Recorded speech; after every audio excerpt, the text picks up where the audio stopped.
Good morning, everybody. Welcome to Living Astrology with Janet. It's time to get your cup of coffee or tea, sit back and relax so we can start chatting about what is happening up in the stars above this wonderful Friday. It's exciting always to have a Friday, especially one where you don't have a lot planned for the weekend. Although, in my family, this weekend is the celebration of my grandson who is getting ready to leave for college. So it's kind of a grad party slash going away party that we're having for him. And I'm kind of excited. I'm really excited for him to go to college. Not so excited to have him living so far away, but at least he'll still be here in the state of Washington. He's going to Pacific Lutheran University, which is probably, I don't know, maybe an hour, hour and a half, maybe 2 hours from where we all live. So it's not a terrible drive back to go see him or to visit. He's going to be playing football for the college. So we could still go see his games even perhaps and, make a weekend of it. So that's my plans for the weekend. It's a perfect thing for a moon in Aries transiting into Taurus tomorrow. Um, Actually, by the time we start the party, it'll be moon in Taurus. So it'll be a festive and comforting and comfortable kind of family gathering. I wish that all for you as well. Diana, good morning to you. And she says, beautiful day in Leo. Happy birthday to me. So I don't know if that means today's your birthday or you're a Leo. So it's a general, it's my birthday. But if it's your birthday today, happy birthday. And even if it's not, happy birthday. When the sun is in Leo, of course, there's this boost we all get in sort of the confidence in our nature, the wanting to, spend more time with family or with playing, vacationing, doing things that are fun and creative. The sun is the ruler of the sign of Leo. So the sun holds sway over everything at this point in time. So wherever Leo is for you, in your chart, and Leo looks, let me show you a Leo. I kind of covered it up a titch, but I'm gonna circle it in green. So this is what the symbol of Leo looks like. All right. That's a little blurry there. Maybe that's better. So Leo kind of looks like, I don't know, upside down U, kind of looks like the stylistic girl's hair. If you were drawing a big hairdo or something on someone, that's the sign of Leo. Now, if this chart were a person, then Leo is in the first house, which means that the rising right now is in Leo as well. So this person would have Sun in Leo, Ascendant in Leo, and Venus in Leo. So that first house would really modify this. As if it were a person, it would be modifying their personality as well as what they are really good at, right, in their life. Good morning as we see people popping in here. Hello to Tom. Hello to Teddy. Only 1 hour, 28 minutes traffic dependent. There you go. Thank you, TJ, for looking that up for me. Jolie, good morning to you. Tom says, hello, Astro Design family. Happy birthday, Diana. Love and gratitude. She says, yes, 68 years around the sun today. Woohoo! So, in honor of your birthday, let me tell you a tidbit of information, but hold with me for one moment while I dig it out. Because every year that we spend on the planet, there is a particular house of the chart that becomes the high energy for us. And we call this profections. So, there's this grid, if you will, right? This is the perfections grid. And all you have to do is look up the date or the age, excuse me. And for you, this year is in the ninth house, which is a house of travel, gaining wisdom, being optimistic. I could see that actually in your greeting this morning. That's kind of cool. It is a house that is ruled by Jupiter. So there's this emphasis on growth and expansion, perhaps in your philosophy and your wisdom and the sharing of your wisdom. So without really knowing your astrology chart and what house Leo sits in, we see that you have this kind of filtering energy of the ninth house for you this year. And that goes around the wheel, by the way, in numerical order. So next year it'd be when you turn 69, it would be in the 10th house, and 70 would be in the 11th house. And that is the same for everyone. But it also changes a little bit as to how that house plays out in your own natal chart. So whatever's in the ninth house gets emphasized for this particular year. So that's the quick and down and dirty of it. Good morning, Julie. Oh my gosh, it's great to see you with us. I haven't seen you out there in a while. And Joan Durkee, good morning. Debbie Tibbetts Toomey, oh, good morning to you. It is a happy day here in the land of living astrology. So, we have a lot to talk about this morning, even though I didn't really think we had a lot to talk about. But I'm going to review a couple of things today because last week, when we were talking about, say, Chiron turning retrograde and Mercury moving into Virgo, I had to move it along a little quicker than I would like to have because I had guests, right? I had Pia and Cullen with me, and I just couldn't go into the depth that I usually go into. So I'm going to review that today. We're going to talk about the moon in Aries, and it's moving off, of course, into Taurus tomorrow. And I want to do a quick, it won't be quick, but I want to do a rundown of human design for all of you today. I'm actually going to pull the chart up and I'm going to show you what that looks like as far as a transiting chart is considered. And then I want to review kind of the Achilles heel that I'm experiencing at this moment, which is Mercury in Virgo now, as of yesterday, in the preparation for his retrograde cycle. Yay for all of us. And how did that play out in my life yesterday? Well, I have been working behind the scenes on building human design reports. Now, this might not interest most of you because you've probably gotten one from me, but it would have only been a 9-page report. Now we're working on these 60-page reports. And those, it takes a lot of time and a lot of brain power to get that through. So I wanted to go onto my website yesterday and grab some content that I had there to put into this report. Only guess what? My website was down. I had no clue. I had no reason to believe it would go down, but it said, Living Astrology is not a safe site to go to. And I couldn't even get into my site, like my back office of my site, to fix something that was broken. I didn't even know what happened. Last week, or the week I was in Vegas, I guess it was, my security updated, and it's called a SSL, secure site lock or something like that. All of that had updated, and I hadn't had any problems with it. On Monday, it was fine, but Tuesday I didn't do anything in my website, so I didn't know anything was down until yesterday. And I quickly got a hold of the hosting service, and they're like, "Oh, well, the IP address is pointing to the wrong place." Well, how does that happen? How does that happen? I didn't do it. And did they do it? And if they did it, why would they have done it? I don't know. It's just typical Mercury retrograde Mishava that happens in my life, right? Especially because I was on the roll getting ready to do something fantastic, or I was excited about it anyway. And yeah, that always happens to me, right? And of course, it was in the retro shade, if we will. So everybody watch out. Back up your computers, check your apps, make sure they're working like you think they are. Make sure your security is on, your virus or malware protection. Because yeah, that came out of left field. I had no idea it was going on. So there we have that.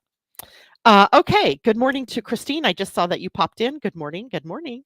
And let's talk now about the moon in Aries. So I'm going to be looking at this through both the astrology of it, but also the human design of it, because the moon today is moving through two very interesting gates. We call them red flag gates because they tend to trigger, they tend to bring things up. One is the gate 21, called the gate of control or the gate of self regulation in quantum human design. And the second gate that the moon will be in is the gate 51, the gate of shock, or in quantum human design, the gate of awakening.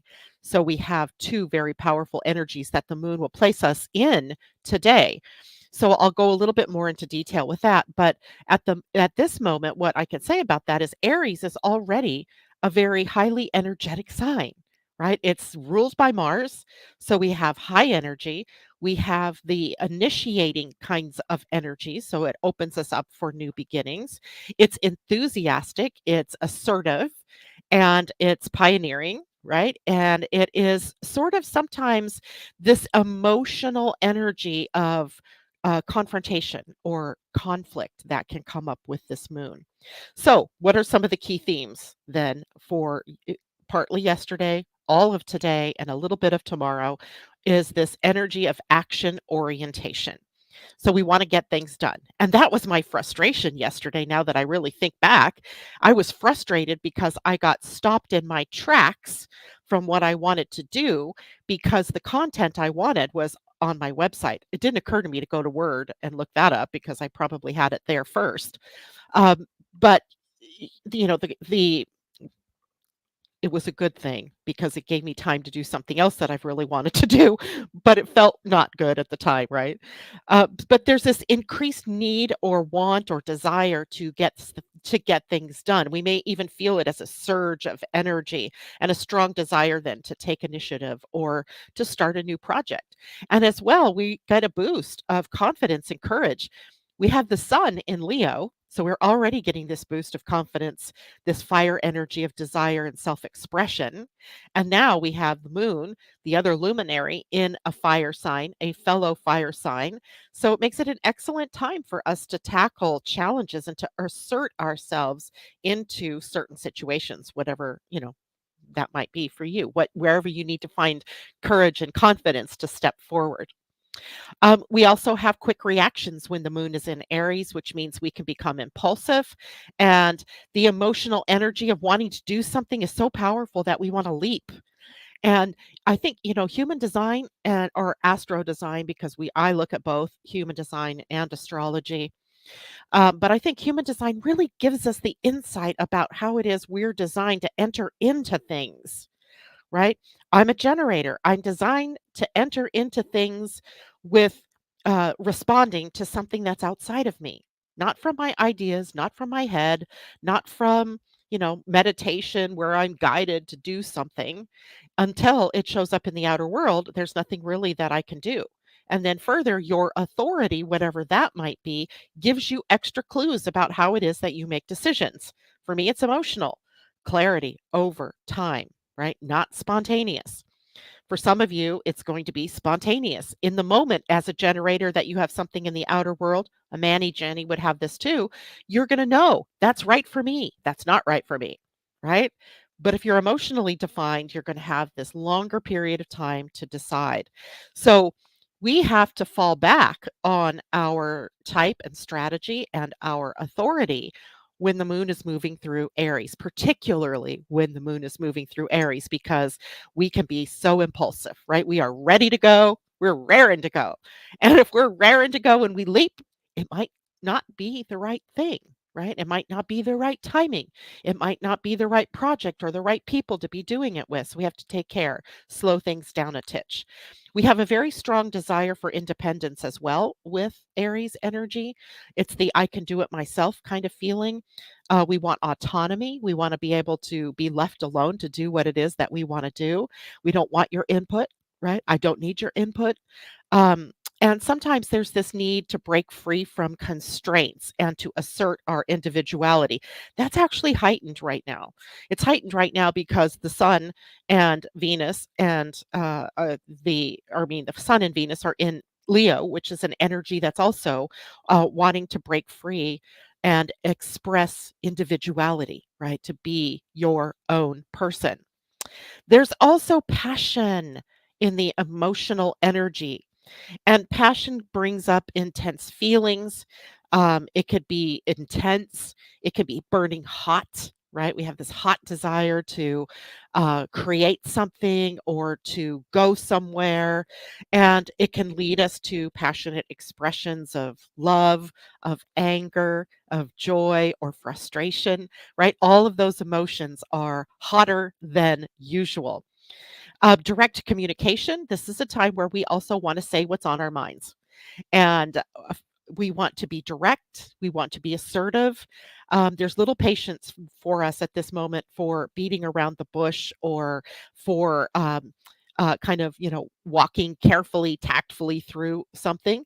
So that also brings up the need for us then to watch our mouths, right? Make sure you're not blurting, make sure you're not purposely saying something that you know will hurt somebody's feelings.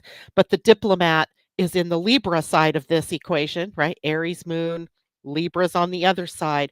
We have to actually consciously pull in some of that Libra ability to be collaborative, to be the team player, to be more diplomatic and tactful in how we say what we need to say.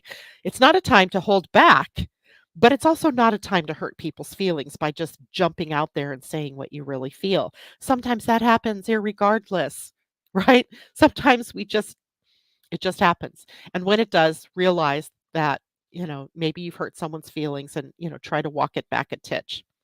The moon in Aries also has us focusing on new beginnings. So it's an excellent time for us to start something new, even if it isn't the new moon yet, right? We're in the closing phase of the moon, but it's still a good time to initiate projects. But you've got to be a little bit more uh, conscious of what you're doing. Because Mercury is in the shadow of retrograde, which means it's not the best time ever to start something new unless you've done a lot of thinking about it, a lot of considering, a lot of behind the scenes work, and you're ready to course correct if need be. It's also not the best time for a new beginning because of the phase the moon is in, but that doesn't dampen really the energy of Aries that wants to break out and break in or break through into new territory. So maybe embarking on new adventures, right? Or being able to start something new, but watch how it is that you do that. There is really this embracing of a pioneering spirit, I think, when the moon is in Aries, and explore the opportunities. Maybe you don't you don't do the take the next step on it yet, but exploring is a good thing, right? Taking bold steps, boldly going. It's a it's a it's a balancing act that I think we need to walk through right now with this kind of energy. So take the initiative, right? Take the initiative, start projects, set goals. That's a great use of the moon's energy right now. Set goals. Something that's actionable, right? Not just the I wish I had, a path to getting this done. That's too vague. You have to be a little more bold, right? I'm willing to take this step and move forward. Be open in your communication, but watch how you use your words. They're not swords, right? They're not machetes. They should never be used as weapons. Words have power, so use them in a powerful, honest, clear conversation. Passionately pursue what you love, right? Tap into that passion. Manage impulsiveness. Think before acting, right? Sometimes when the moon is in Aries, it's more all about action. And then I think about it later and go, oh, yeah, yeah, what did I do? Don't do that. Try to think first and then act. So while spontaneity can feel really good and sometimes it's very refreshing, try to pause and consider the consequences of all the actions that you could take, right? So that you are, aware, right? It's okay to take the risk. I'm not saying don't take the risk, but know that know what the possible consequences are of your actions or of speaking the words that you might be saying. And then find healthy outlets for this high energy, right? It might mean it's a great time to get out into your garden or to focus on physical activity. It might be a good time to, start cleaning, doing something that burns off some of the physical energy. Embrace independence and self reliance and explore new opportunities that allow you to be your true self, right? To take that autonomy and grab it by the reins and say, this is who I am. right? This is who I am. And then manage anger and frustration. These are the challenges that are going to present themselves. Temper control, temper. Find constructive ways to deal with that, right? If you get triggered, it's not okay to come out with claws and teeth at the other person. Be mindful of how you handle conflict, in other words, right? You want to aim to be assertive, but not aggressive. You want your communication to be aimed at resolving conflict, not creating it, right? So we want to be very careful there. And again, just being aware of the nature of impulsivity and that idea that spontaneity can be really good, but if it's a big decision, you don't want to do that all in one day because you had this spontaneous idea to change your life up, unless it's your type and your strategy and your authority. Okay. If you do not know what that means, you need to see me, right? So that I can look at your human design chart with you and teach you how to live the life that you are meant to lead and to make the best decisions for you. So, okay, high energy levels, impulsiveness, a possibility, assertiveness, quick temper, independence, I can do it myself. And restlessness is another piece of the pie that can happen over these days that the moon is transiting through the sign of Aries. Now, this also is a time then for me to bring up another great piece of energy that is moving through the sign of Aries right now, and that is Chiron. And Chiron has been in Aries for a while. And Chiron in Aries has been really bringing up this need for us to revisit old wounds around our identities. The who am I? What am I here to do? What's my purpose? Those questions of identity and selfhood are always being brought up with Chiron at this moment in time. And again, it's about autonomy. It's about independence. It's about pioneering. It's about confidence. It's about assertiveness. All the same words that we just used to describe the moon's move through the sign of Aries is also true for Chiron right now. Now, where the moon is triggering emotional reactions and reactivity and impulsiveness, Chiron is bringing up the wound perhaps from the past, right? You're revisiting personal wounds that are about your identity or who you think you are.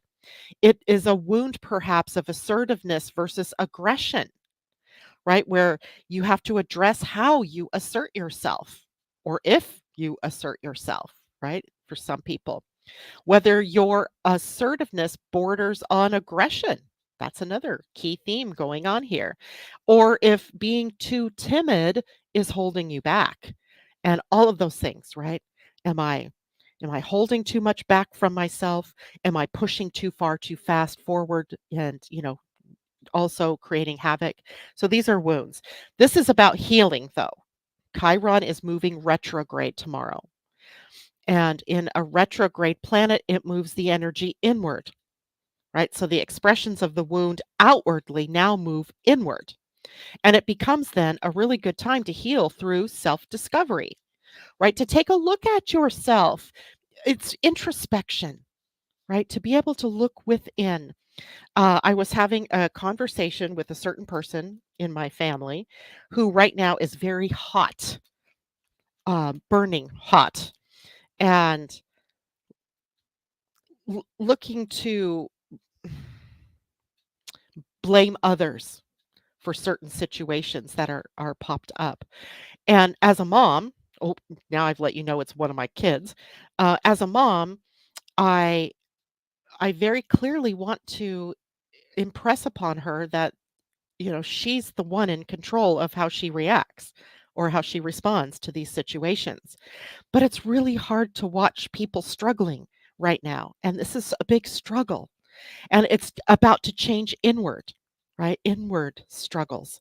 So it's a good time for psychotherapy or counseling or any kind of practice that helps you uncover the wounds and then to heal them. We don't want to just uncover them and leave them, raw and bleeding. We really want to go through the healing process. And that might mean we have to process through the things that we are feeling. And then Chiron retrograde brings the empowerment through the healing, right? So we get empowered as we heal. This is a potential for all of us, whether you have Chiron in Aries natally or not. It is a time for all of us to heal as we work through and integrate the lessons of our personal challenges and turn the past pain that we've experienced into a source of strength. That's the whole chironic journey, right? Chironic journey. It's kind of ironic, this chironic journey, right? We go backwards, experience the same wound, but we come out on the other end stronger, more emotionally empowered, and healed, right? But we also have to dare to do it. The work doesn't just like happen. We have to actually consciously embrace this idea of moving through the wound and healing through these processes. And that's where transformation comes, right? This is a great time to reassess your goals and your actions as it relates to the wound. If the wound of identity perhaps has held you back from, let's say, starting your own business. Let's say there's this wound that you have about not being smart enough or not having enough skills to be able to support your own business. Those are wounds of identity, right? Somewhere, Chiron, or somewhere there's a wound in your chart or in your life around being independent or about your knowledge, your abilities. And that can happen in many different ways, right? Parents telling you you're going to grow up and be nothing. School teachers that say you're not really very good at art. I had a teacher tell me that one time. So now I'm always like, ooh, I can't draw. So this is a time for you to really go through the healing process, but also then reassess the goals and actions you will take from a healed perspective, right? Not the actions that you'll take from that wound, but perhaps reassessing what it is that you want to do based on the new you, right? This is about a new you coming up. And maybe it's time to restart or redirect your efforts, right? Moving in, the insights that you gain as you're moving through this healing process can help you really readily see where you've held yourself back or where you've not felt good enough, where you have, not wanted to take the risk or be bold in your life. Time to change all that. It is a time for personal development. So, all of the therapeutic work, check in to maybe assertiveness training. If you've been too timid, maybe assertiveness training can help you. Rebuild relationships that have broken down over time. Revisit the past, right? That's another retrograde thing. We revisit the past. So, challenges to watch out for. We've got to remember that a retrograde planet, and especially a retrograde Chiron, is going to resurface old wounds. So when you least expect it, expect that something is going to be a trigger, right? Somebody says something, or you go to your sister's funeral and you're like, oh my God, there's this wound. Um, Anything, right? It can be literally anything. And then it exposes your emotional sensitivity to what there is there in this wound, exposes it as perhaps a failure or as an unresolved conflict. And this period of time then brings us to the brink of that healing. And we have to do that through being vulnerable. It's a word it's a state of being that we mostly don't like, right? Nobody really wants to feel like they're exposed or that they're vulnerable. We have this bravado perhaps of how, we face our day-to-day challenges or how we faced our lives. And all of that is going to crack and fall at this particular time, right? That bravado is needing to be worked through so that the vulnerability can show. And then that ensures that you have a supportive network of people or of strategies to help you cope with what is happening in your life, right? And that does not sound sexy, does it? Right? It sounds kind of like, oh, do I really want to do this? But I guarantee you, this is something that we all have to move through. right? Every one of us in some way, shape, or form. And another way to look at this for you personally, how to personalize this, is to look at your chart. Get your own astrology chart out. If you don't have one, hit me up, right? I can get you one. And you're going to look for Aries in your chart. I'm going to circle it. I'm going to show it to you. It's one of the clearer symbols, right? It really looks like the ram's horns, right? That's Aries. You see that K or that thing that looks like a key under there, under the circle I drew? That's Chiron. And you can see in this chart that the moon moving through Aries is about to conjunct Chiron. This is why I'm really focusing on this because it's here today, right? It's here. But anyway, you look at the house that Aries is sitting in. You look at the planets that might be in that house. Like if this were a person, this person has Eris, part of fortune, Chiron, the moon, and North Node all in Aries, which means that all of us by transit have those same things right now in Aries. It's lit up, right? It is prompting discord. It is prompting joy, finding, reestablishing a pathway to happiness and joy in our lives and love through love. It is through healing we can also establish some joy here. The moon bringing up that emotional sensitivity, but also the need to take action in a new way.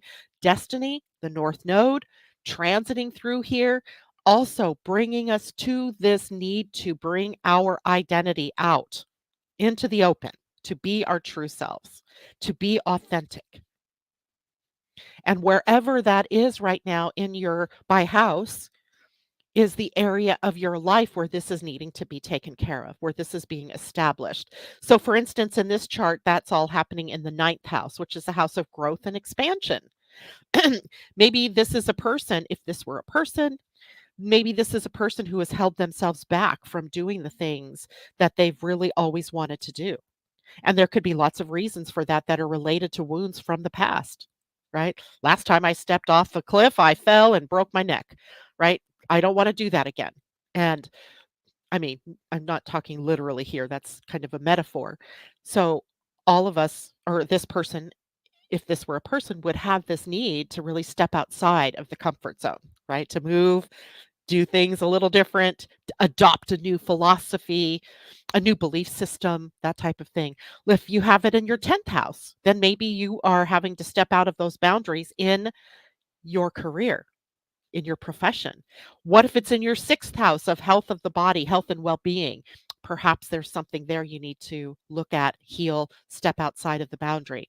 So find Aries in your chart, look up what house that is related to, and find out, explore what it is that's been happening in your own life that is showing up as a wound or something that needs to be healed, which is the wound. Okay, good. Now, any questions? I have to go back here. Good morning, J-Lo. Londa, hello. Christine says, yikes. 12th house, Aries, Black Moon, Lilith, and Eris. Yowza. Yeah, all of us, by the way, on the planet right now have Eris in Aries. And that's because her cycle of orbit or her cycle, full cycle is 500 years, right? So there's, nobody really on the planet right now that has Eris in a different sign. We were all born with Eris at some degree of Aries. So it's kind of if you step back and you look at the bigger context of the world and what's happening right now, isn't almost everything that we're involved with a struggle between our personal identity and who we are collectively, right? So, I mean, it just seems like this entire period of time here on Earth, but wherever Eris is a part of our solar system, is that struggle is apparent, right? That's where the discord comes in. So, that's Eris. The Black Moon Lilith here also is about, looking into the shadow. What is it that holds you back from being independent? What is it you're not seeing clearly? Right? Where is it that dependence has played a negative role in your life, Christine? So And within the 12th house, that means that likely there's self-sabotaging behavior, perhaps. There's some kind of fear or block or limitation, perhaps, that's covered up your divinity, that's covered up the authentic, true you. So dig through, right? Dig through. It's not pleasant sometimes, but it's definitely necessary. And here's the key thing, and I have to remind myself of this all the time. Sometimes I'm really good at this, and other times I epic fail in this. And that's about taking responsibility for yourself, right? For how you feel, for your reactions, for your responses to the people, to the tragedies, the drama, the traumas, the excitement, the joys, the ups, the downs in your life. And the 12th house helps us evaluate that. It's really, you know, if I'm a divine being, even though I'm housed in this physical body on this physical planet, then I too hold the spark of the divine and can move through everything with ease and grace. But what stops us is the wound. So it's a big deal for us to be able to move through these things. Christine says, not setting boundaries and saying no when I should have before, right? There's that too, right? Looking at people pleasing behavior in your life. Where's that? Where's Libra in your chart? Because Libra, sometimes even Gemini energy, people pleasing energies, um, they just, want to move forward and they just want to be happy. They want other people to be happy with them. And that can bring up some identity struggles over at the other end in Aries. So it's kind of interesting, right? Um, Lo says, "Who wanted a double dose?" Apparently, we do, because we're getting it, and hopefully, it is helping us to burn through the wounds and restore ourselves. Right, restore ourselves to our true natures. If everybody was busy following their passions, we would be less busy dabbling in other people's business. Plain and simple, right? And we would also probably have a feeling that, we wanted to help other people be free to do what they wanted to do and to be who they wanted to be as well. Where we're, maybe less judgmental. Maybe we're less trying to tell everybody how they should live their lives. I don't know. That's just my thinking. All right, now I'm going to switch over to human design for a minute, hold the phone while I switch over to share my screen with you, because I think it's really important for us to entire screen, no, Chrome tab. All right, hold on. I'm going to have to do something. Cancel chart presentation. Now let's share. It's more I've been using Chrome in the mornings to do my uh, show because I was having so much trouble with Edge. But sometimes Chrome is a little bit more difficult to work with. All right, so what all of you should be seeing right now is a human design chart. Let me switch back over to StreamYard really quickly to make sure that's what's on the screen. Absolutely. Now, if this is a great time to get your own personal human design chart out. If you do not have that, then you need to go to my website, www.living-astrology.com, and get yours. It's free. You can actually do it for yourself on my website, right? So go do that. Right at the top, when you go in, it says get your free human design chart and report. So get yours. And what this is right now is where I'm showing you what the transits are like. So first, let's deal with the moon. Let's go back in Aries a minute and talk about the two gates that the moon is transiting through today. First stop is the gate 21. This is called the gate, the gate of self-regulation or the gate of shock. No, the gate of control. Sorry. The gate of control or self-regulation. It is a place, this is the will center, the ego center. So that we also call it the heart center. And it's also the center that is where all of the resources that we have are managed, our time, our energy, our money. So it's a motor energy. It has power and motion with it. And the 21 is really about I'm going to use the word control. It's about regulating your emotional energy or regulating your responses and your actions on the planet, right? So all of us right now being asked to manage our own responses and be responsible for our own outcomes, right? So um, not shaming, blaming, guilting other people, but you don't want to shame and blame and guilt yourself either. Taking responsibility doesn't look like that, right? Here in self regulation, it's like, okay, this is my issue and this is how I'm going to work through it, right? And using that rather than casting it outward to others, creating perhaps power struggles and so forth. When we look at this in circuitry, which I know we don't always talk about circuitry, but this is part of the economic tribal circuitry. So it has a lot to do with money as well. And if you are someone who has the other side of this channel, the 21 to the 45, if you have the 45 defined, this can bring up perhaps a power struggle over money, right? Or over resources of some sort. And that would be interpersonal, right? Where the conflict comes to the throat and the need to resolve the conflict comes out into your world. So, you want to watch for that. Um, because everybody has 21 defined right this moment with the moon. It's short, it's only a couple of hours, right? But still, pay attention. And if you're someone who has either one of these gates defined, this gives an added energy to this need for self regulation. And a little bit later on, of course, the moon will move through the 51 being the gate of shock and awakening. It is an initiating energy into spirit.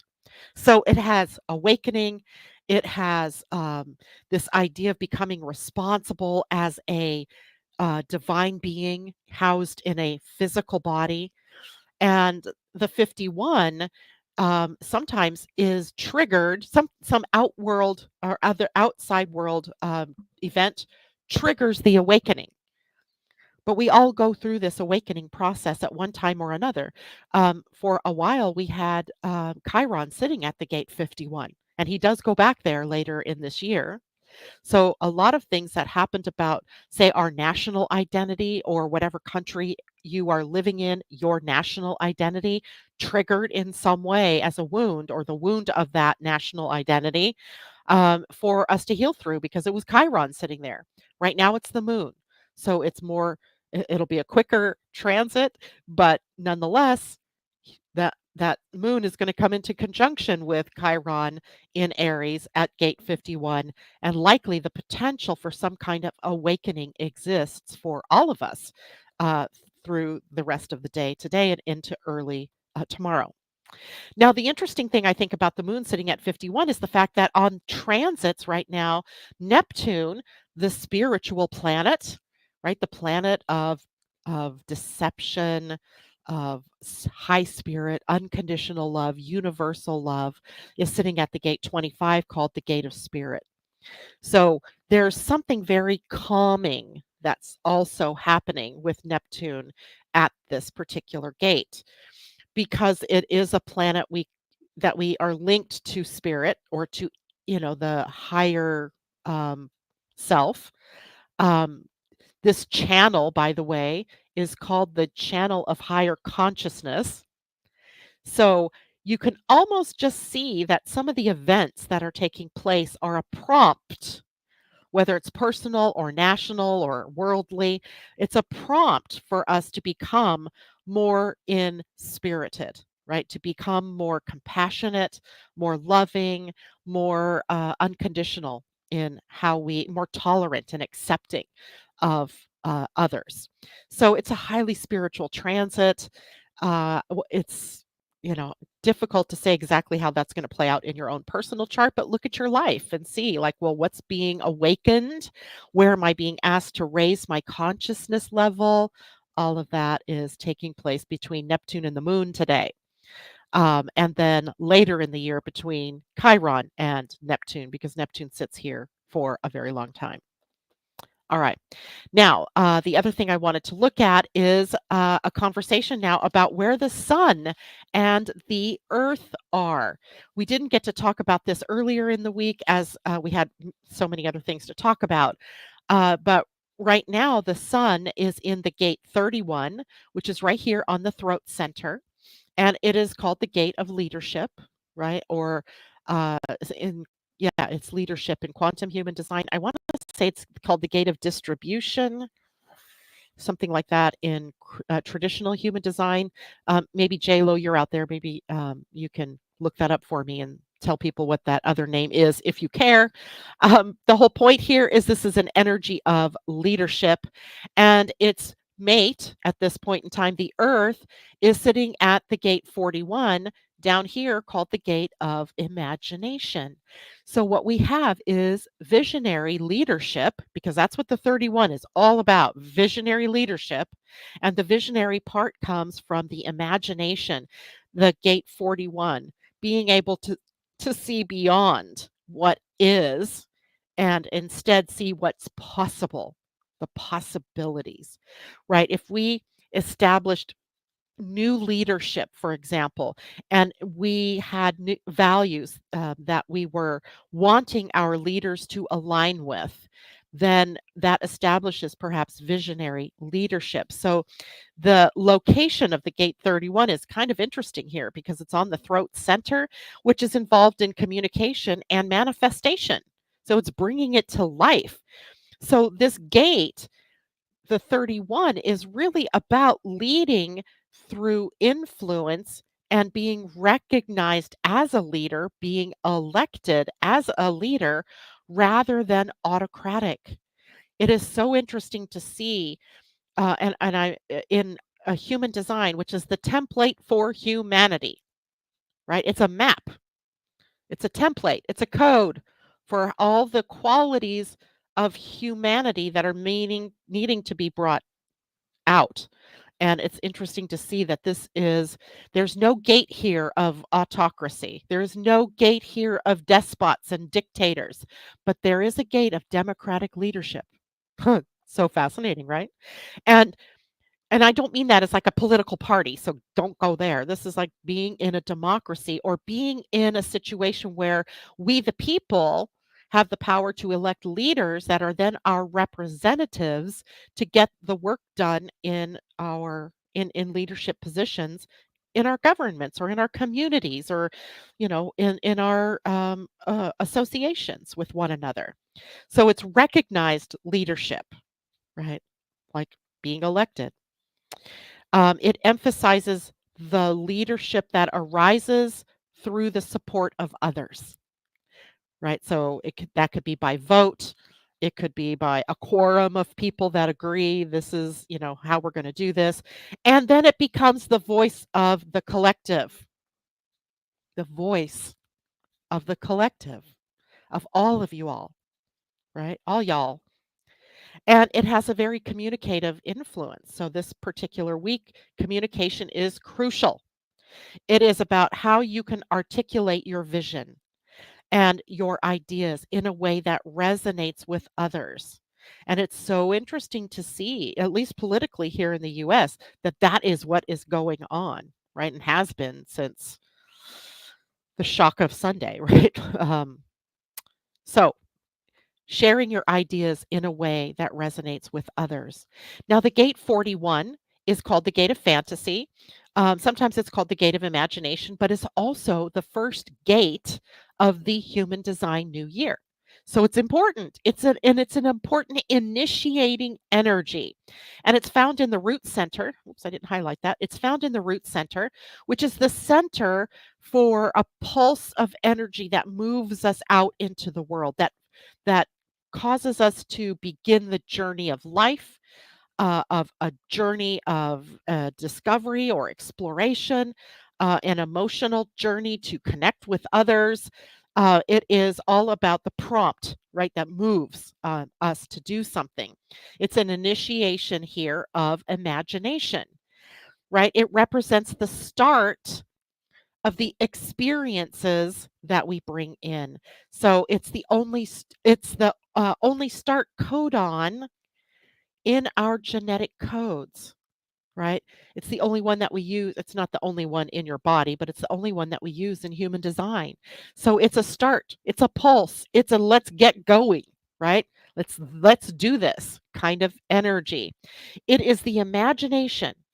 It is what can we visualize? But then if it stays up in your head, it's just fantasy. But if we can move it out and down and into the world, then it becomes visionary. It becomes ideals, right? Or idealistic. So it's the initiation of new experiences that the earth is grounding us in. What is new out there? It's often filled with dreams and fantasies, to be sure, right? What could be, making it a gate of like imaginative beginnings. But the desire to experience something new has to be backed by action, right? That's the other thing. The Earth is a 3D planet. That means we have to take action on the things that we want to do. That in our imagination, nothing comes real until we actually take steps to bring it out. Now, there is a real visionary initiative here for everybody, not just our leaders, but especially our leaders. It's leadership with imagination. It's the interaction that suggests that there's this visionary and imaginative capability that we all have. And leaders may feel inspired, and we're all leaders in some way. And we might be a leader in our family, we might be a leader in our community or in our networks or in actual, point of fact, you're a leader of some kind in an organization. But it is a time to feel inspired to initiate projects that are quite innovative, even radical. Radical is better than old, totally better than old, because the visionary is looking toward the future. It's looking to set an example of what could be. So these two gates of leadership and fantasy or imagination are bringing this new energy out, and it can become very inspiring. We, the people, could be very inspired by what our leaders are saying or not, right? There's always the or not in human design, um, that we find idealistic. Right? It's an idealistic week. But we also have to balance realism with idealism. It can't be unbalanced. If it's unbalanced, it doesn't stand the test of time. And we need things that are going to stand the test of time. If we go the other direction and there's too much realism, then we get stagnant. Then we go round and around in circles, right? That's kind of this definition of insanity, doing the same thing and expecting a new outcome. Doesn't happen. So we have to balance that, though. We have to ground our dreams into reality. And we might have a flood of ideas, a flood of dreams, a flood of, exciting things that we want to do. But unless we channel that into physical energy, physical form by practical application, it doesn't go very far, right? It doesn't go anywhere. So we have to have practical and achievable goals. And that means that we have to develop ourselves as leaders. Right? We can't have this expectation that our leaders aren't also in a learning curve, right? You can't expect them to be perfect. You can't expect that all of their experiences over the past are going to be perfect. They were perfect for them, right? For the experiences that they're here to learn and the way that they're evolving. But leadership develops over time, right? It's a cultivating of the skills that it takes to be authentic and share your vision and lead by that example, and your communication skills. All of these things come with time and practice. Um, but this is definitely very creative energy with lots of ideas, a personal growth kind of experience for us as individuals, growing as people, growing as humans, growing as spirits in a human body, being motivated by new experiences, by what's new, by what could we do. But we have challenges to watch out for. Just a couple. There's always just a couple.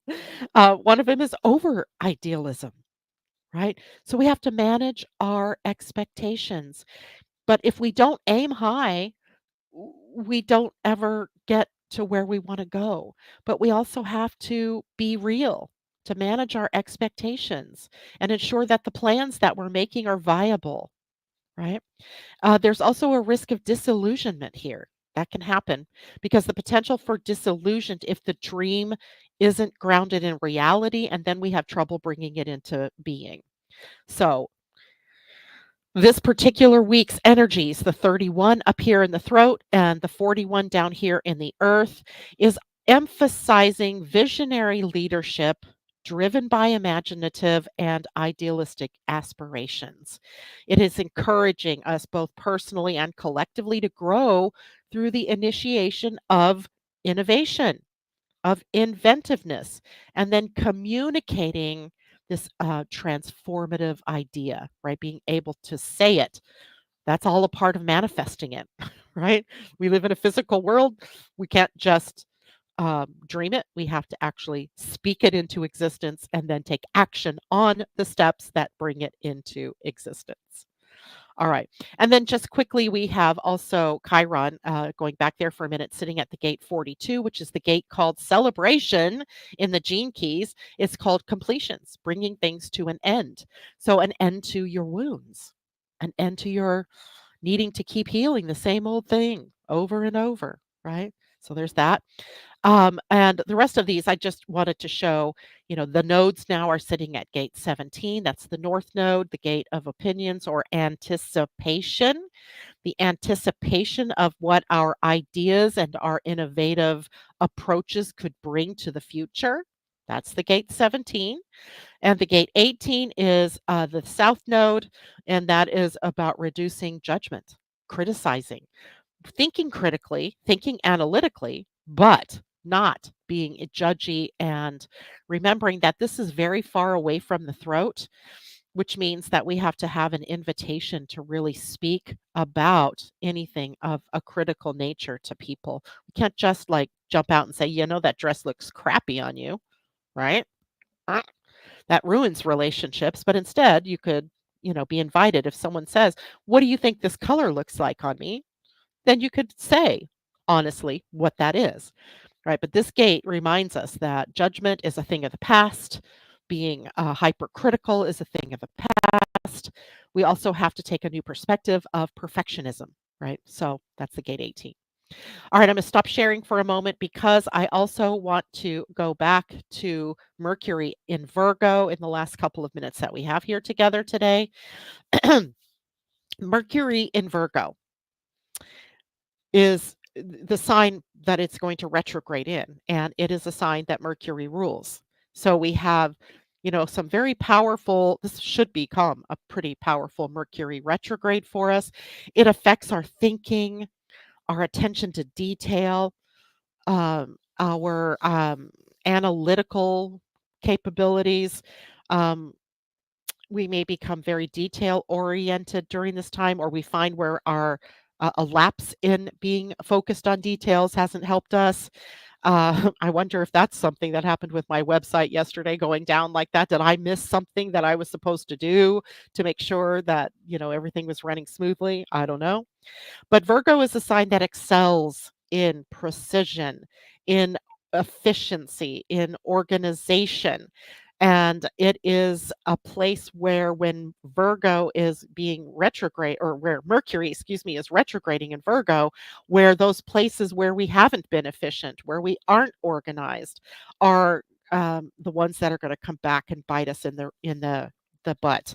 So the preparing for this retrograde um, is probably a good thing. Backing up your systems, taking a look at all the things that maybe you haven't paid as close of attention to in the past couple of weeks, because the retrograde actually occurs on August 4th, which is like this next Sunday, is it? Yeah, next Sunday. So we're in the shadow period now. It's coming up for us to have a little more clarity about. It is a problem-solving kind of transit as well. So solving those problems, right? I had to think fast. How am I going to solve this problem? Because I can't get into my website to solve this problem. So I had to work around and go through the hosting company and have them get me help to do this. There might be a need for revisions in your projects and the things that you've been working on. So problem solving, requiring logical analysis, right? We have to be able to think logically through this particular retrograde, at least the first half of it, right? Because Mercury is also going to retrograde back into Leo, back I think to 21 degrees of Leo. So it is again, perfecting to reestablish joy and self-expression and creativity, and then Mercury moves forward again through Leo, and then hopefully the things that were out of balance become balanced, and you establish a healthy daily routine, or your projects become more organized, and all of that. So Mercury entering Virgo in the shadow of its retrograde is kind of unique because it's our preparation time for what goes on in the retrograde, right? All of us kind of able to do that preparation. So reevaluate now, revisit things now, right? Backup plans, have backup plans, contingencies for if things don't go the way that you think they should go.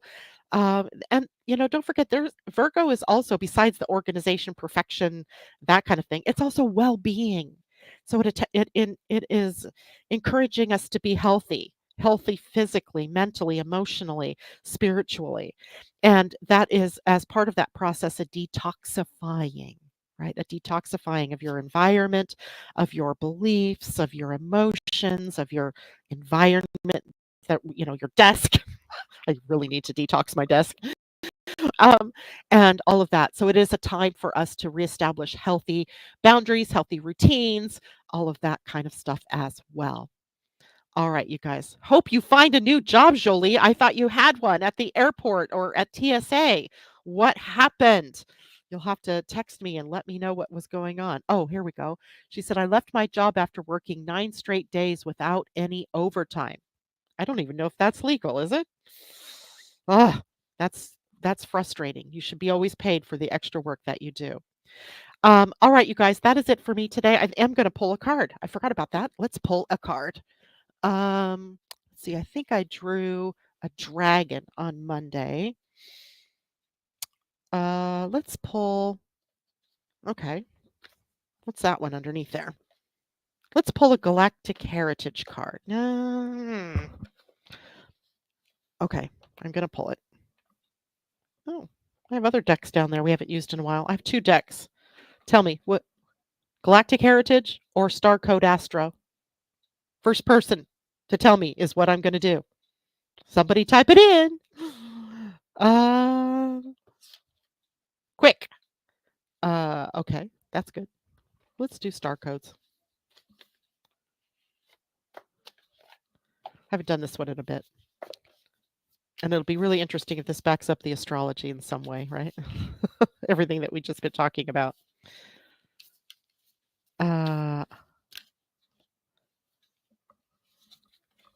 This card says conjunction, and underneath it, it says alliance. And it is card number 51. Interesting, since we just spent a lot of time talking about gate 51.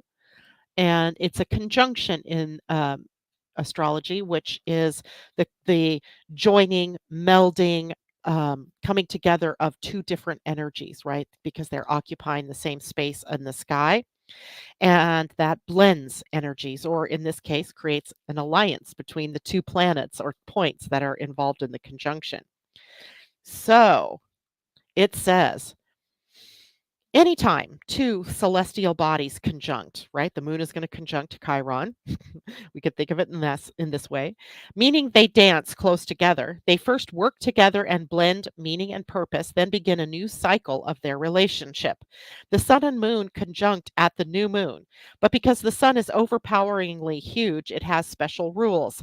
Planets are so tiny compared to the sun that when they are close, within 8 degrees of the sun, they seem to disappear or combust and lose individual power.